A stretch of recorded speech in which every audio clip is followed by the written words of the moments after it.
అమ్మేశా అని చెప్పేసి. అంటే డాక్యుమెంట్లు అతని దగ్గర ఉన్నాయి. డాక్యుమెంట్ అన్ని న్యాచురల్గా ఆయన దగ్గరే కదా పెట్టుకునే కదా ఇస్తారు డబ్బులు.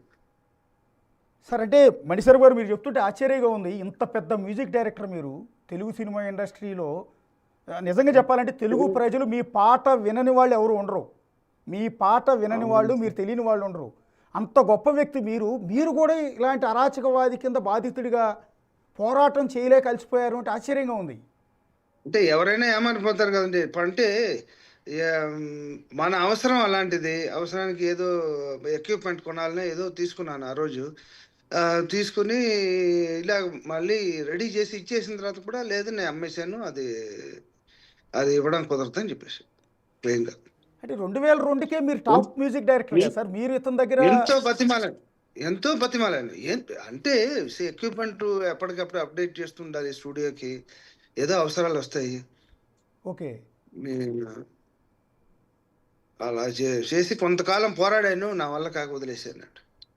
ఓకే. ఏమన్నా బెదిరిచ్చాడా సార్? మీరు బతిమాలని అంటున్నారు. చాలా కూల్‌గా మాట్లాడతాడండి. కుదరదు. చాలా కూల్‌గా మాట్లాడతాడు. ఓకే. అంటే మీకెవరు పరిచయం చేశారు సార్ ఇతన్ని? నాకు వేరెవరో ఇంకో ఫుల్ అది గుర్తులేదు. చాలా కాలం అయిపోయింది అది. ఓకే. ఆ! మీరు 27 లక్షల రూపాయలు అప్పు తీసుకున్న పాపానికి ఈరోజు 30-40 కోట్ల రూపాయల ప్రాపర్టీని వదులుకోవాల్సి వచ్చింది. లాక్కున్నాడు. వదులుకోలే మీరు. లాక్కున్నాడు అంతే. అది నరరూప రాక్షసుడు అండి. దాంట్లో డౌట్ లేదు. వాడికి బ్లడ్ సక్కీర్. అంటే మీరు ఆ టైంలో పోలీస్ స్టేషన్ అప్రోచ్ అవ్వటం కానీ లేకపోతే కోర్టులో అది పిటిషన్ నేను అప్పుడు చెన్నైలో ఉండేవాడిని. పని చేసుకుని ఇక్కడ పని చేసుకుని వెళ్ళిపోయేవాడిని హైదరాబాద్లో. ఇప్పుడు అంటే ఈ చెన్నైలోనే ఉండేవాడిని. పుట్టి పెరిగింది అక్కడే. ఓకే. సో నేను ఒక లాయర్ దగ్గర చెప్పి ఏదో చేయడానికి ట్రై చేసాం. వాళ్ళు చేస్తా అని చెప్పారు కానీ వాళ్ళని కూడా మేనేజ్ చేసేసి దాన్ని తప్పించేసాడు. ఓకే. ఎవరినైనా మేనేజ్ చేయగలరండి. మొత్తం సిస్టమ్ని మేనేజ్ చేసేస్తాడు. ఓకే. ఇప్పుడు నిన్న అరెస్ట్ చేశారండి. పోలవరపు శ్రీదేవి ఆమె సన్ను అమెరికన్ సిటిజన్ అరెస్ట్ చేశారు. వాళ్ళకి సంబంధించిన ప్రాపర్టీని ఇతను లాక్కున్నాడు. సో దీని గురించి మీకు ఏమైనా ఐడియా ఉందా? సేమ్ ఇలాంటి కేసే. అది కూడా సేమ్ ఇలాంటి కేసే. ఓకే. వాళ్ళ చాలా తక్కువ డబ్బులు దా వాల్యూకి కాదు, చాలా తక్కువ డబ్బు తీసుకొని ఇచ్చి వాళ్ళకి అది రిజిస్ట్రేషన్ చేసుకున్నాడు. సేమ్ అదే కేటగిరీ ఇది కూడా. ఓకే. దాని మిగతా డీటెయిల్స్ నాకు తెలియదు కానీ సేమ్ ఇదే స్టైలే అది కూడా చేసింది. ఓకే. అంటే మీకు ఇండస్ట్రీలో ఇంతమంది పెద్దలు తెలుసు కదా సార్. ఇప్పుడు చిరంజీవి గారు లాంటి వారు, వెంకటేష్, నాగార్జున, ఇంత పెద్ద సినిమా ఇండస్ట్రీ ప్రొడ్యూసర్లు అందరూ మీ చేతుల్లో ఉంటారు. కనీసం ఎప్పుడు ఎవరు సాయం అడగలేదా మీరు నుంచి?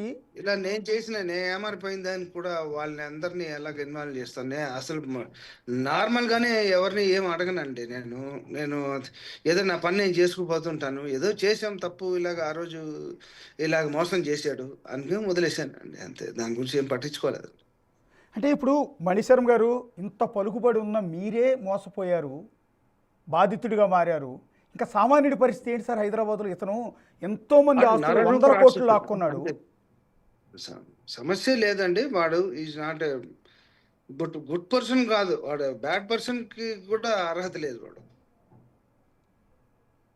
అంటే బేసిక్ ఇతను బిజినెస్ మోడల్ గురించి చెప్తున్నారు.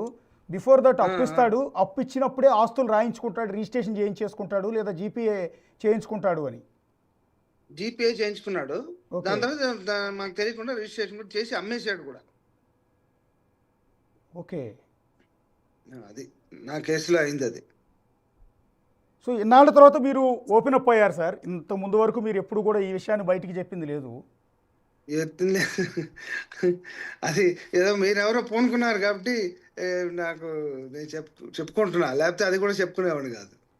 ఏమైనా అప్పీల్ చేస్తారు సార్? అంటే తెలంగాణ గవర్నమెంట్కి, తెలంగాణ పోలీసులకి మీ ద్వారా ఏదైనా ఒక మీటింగ్ ఏర్పాటు చేయగలిగితే ఖచ్చితంగా నేను వస్తాను. నేను వచ్చి ఎవరితో మాట్లాడమన్నా మాట్లాడతాను.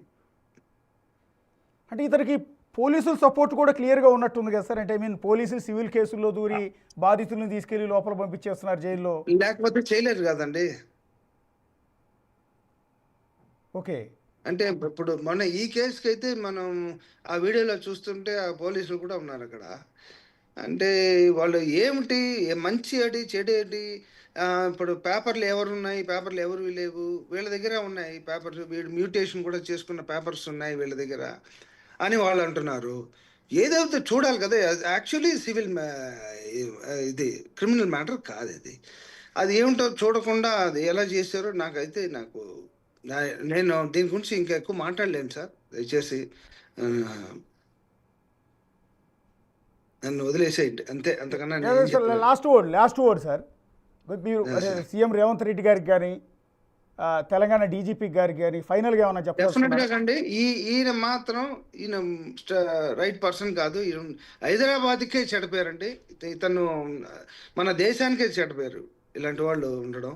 ఖచ్చితంగా యాక్షన్ తీసుకొని దీన్ని ఏదైనా ఒకటి చేస్తే మేమందరం ధన్యులం అవుతాం. Yeah, thank you. అంటే ఈ సందర్భంలో థ్యాంక్ యూ మీకు సార్, థ్యాంక్స్ థ్యాంక్ యూ చెప్పకూడదు, ఎందుకంటే మీరు ఎన్నో ఏళ్ల క్రితం అన్ని కోట్ల రూపాయల ప్రాపర్టీని కోల్పోయిన మీకు ఈ టైంలో ధన్యవాదాలు చెప్పడం కరెక్ట్ కాదు. సో ఎనీవే, మీరు మిగిలిన ప్రజలు థ్యాంక్ యూ సార్. మీరు ఇంత ముందుకు వచ్చారు కాబట్టి ఈ విషయం బయట చెప్పుకోవడానికైనా వచ్చింది. ఓకే సార్, ఓకే మణిశర్మ గారు. Thank you sir, thank you sir, thank yeah, you so much. Yeah. అది ఇప్పటివరకు మనతో మాట్లాడింది మీకు అందరికీ తెలిసిన, ఇందాక నేను చెప్పాను, ఆయన పాట వినని చెవులు ఉండవు తెలుగు రాష్ట్రాల్లో.